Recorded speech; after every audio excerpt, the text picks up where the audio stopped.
So now it's time to start projects. So अब शुरू करने वाले हैं हम प्रोजेक्ट्स। एक प्रोजेक्ट की अलग से सीरीज लाने वाले हैं, पूरा इसमें प्रोजेक्ट करेंगे। लेकिन अभी भी हमारी ऑल अबाउट बैकएंड सीरीज में काफ़ी कुछ पेंडिंग है, तो वो भी हम टाइम के साथ करते रहेंगे, लेकिन अभी प्रोजेक्ट्स करना बहुत इंपॉर्टेंट है। सो बेसिकली मैंने सोचा है कि हम स्टार्टिंग में ये कुछ प्रोजेक्ट कर सकते हैं, like study content providing app, या फिर full stack e commerce app और सोशल मीडिया। बेसिकली इन में क्या करना है, स्टडी कंटेंट प्रोवाइडिंग ऐप में हम according to branches, according to college और अकॉर्डिंग टू यूज़र और एडमिन, इस तरीके के सेक्शंस वाइज डिवाइड कर सकते हैं कि लाइक एडमिन पैनल हमारे पास अलग होगा और वहीं हमारे पास जो यूज़र पैनल है वो अलग होगा। यूज़र क्या कर सकता है कि सभी तरीके के कंटेंट जो हमने प्रोवाइड कराए हैं, लाइक यूट्यूब के लिंक्स, या फिर हमारे पास हो सकते हैं किसी भी तरीके के पीडीएफ्स वगैरह, जो भी है जो एडमिन प्रोवाइड करा रहा है, और हम मल्टीपल एडमिन्स भी इसमें क्रिएट कर सकते हैं। तो इस तरह की हम कुछ चीज़ बनाने वाले हैं इसके अंदर, स्टडी कंटेंट प्रोवाइडिंग ऐप के अंदर। और वही बात करूँ मैं full stack e commerce app की, तो इसके अंदर बेसिकली आपने देखा होगा जैसे फ्लिपकार्ट या अमेजोन टाइप जो चीज़ होती है, जिसमें कि हम बेसिकली मल्टीपल हमारे पास एडमिन्स हो सकते हैं और एक मल्टीपल हमारे पास यूज़र भी हो सकते हैं। इस तरीके की चीज़ हम इसमें क्रिएट करने वाले हैं। और वही मैं बात करूँ सोशल मीडिया ऐप की, तो उसमें लाइक इंस्टाग्राम, फेसबुक वगैरह आपने देखा है, इस तरीके की चीज़ हम क्रिएट करने वाले हैं। तो अगर मैं स्टडी कंटेंट प्रोवाइडिंग ऐप की बात करूँ, तो इसमें हमने लगभग जितना कुछ सीखा है अभी तक, उस चीज़ से हम इसको बना सकते हैं डेफिनेटली। लेकिन फुल स्टैक ई कॉमर्स में हमें एक पेमेंट गेटवे की जरूरत पड़ेगी, जैसे कि स्ट्राइप या फिर रोजर पे, जिसका हम यूज़ करने वाले हैं। तो वो चीज़ हम जब वीडियोज़ में कवर करेंगे तब सीखेंगे। और वही सोशल मीडिया ऐप की बात करूँ, तो इसमें हमें सॉकेट आईओ जैसी चीज़ों की जरूरत पड़ेगी, क्योंकि हमें आसपास के लोगों से भी कनेक्शन बनाना पड़ेगा।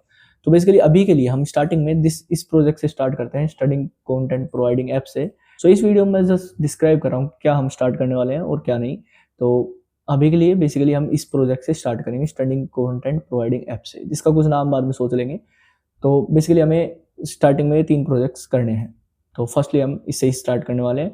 और प्रोजेक्ट का सिस्टम मैं कुछ इस तरीके से रखूँगा कि प्रोजेक्ट बनाते समय हमें 3-4 प्रॉब्लम्स फेस करनी पड़ती है जब भी हम प्रोजेक्ट बनाते हैं, क्योंकि मैंने खुद प्रोजेक्ट बनाया, मैंने ये चीज़ें फेस करी है।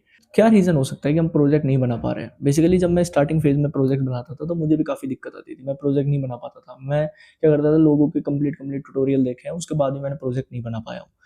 तो इस चीज़ से बचने के लिए हमें क्या करना है, हमें ट्यूटोरियल ट्रैप से बाहर निकलना है। हमें बेसिकली केवल ट्यूटोरियल को फॉलो नहीं करना, हमने खुद का दिमाग भी लगाना है। ट्यूटोरियल ट्रैप लाइक आपने पूरी वीडियो देख ली, उसको फॉलो करके आपने पूरा का पूरा क्या कह सकते हैं प्रोजेक्ट बना लिया, लेकिन जब आपसे खुद के बनाने की बात आई तो आपसे एक कोड भी नहीं लिखा जा रहा। इस लाइक की चीज़ें हमें क्रिएट नहीं करनी, हमें खुद से दिमाग से सोचना है और जब हमें वो चीज़ कंप्लीट करनी है।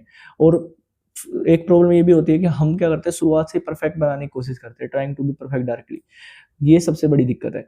क्या है कि हम सोचते हैं कि भाई इसमें ये भी होना चाहिए, इस ऐप में ये भी होना चाहिए, तो हम पहले ओवरथिंकिंग बहुत ज़्यादा कर लेते हैं। तो इसलिए हम क्या करते हैं, फिर भी हम प्रोजेक्ट नहीं बना पाते, हम स्टार्ट ही नहीं कर पाते इस चीज़ को। और थर्ड चीज़ ये है, start without knowing from where to start. हमें पता ही नहीं होता कि हमें कहाँ से प्रोजेक्ट स्टार्ट करना है, हम रैंडम जगह से पिक करते हैं, हम कुछ भी एकदम बनाने जैसे स्टार्ट कर रहे हैं और फिर हम स्टक हो जाते हैं कि अब क्या करें। तो हमारे पास एक प्लानिंग नहीं होती, तो वो भी एक प्रॉब्लम है। और हम एआई पे, आजकल एआई का ट्रेंड चल रहा है, तो एआई पे हम ज़्यादा ही डिपेंड हो रहे हैं। तो अगर आप फुली एआई पे डिपेंड रहेंगे, तो आप एक सिंगल लाइन ऑफ कोड जब आपको खुद से लिखना होगा, तो आपको प्रॉब्लम कर करेगा। तो इन चीज़ों से हमें बचना है बेसिकली प्रोजेक्ट बनाते समय, तभी हम क्या कर पाएंगे, प्रोजेक्ट बना पाए। सो एआई का यूज़ भी हम कर सकते हैं, लेकिन प्रॉब्लम ये है कि अगर हम स्टार्टिंग प्रोजेक्ट्स बना रहे हैं, तो मैं रिकमेंड करूँगा कि आप एआई का यूज़ ना करें।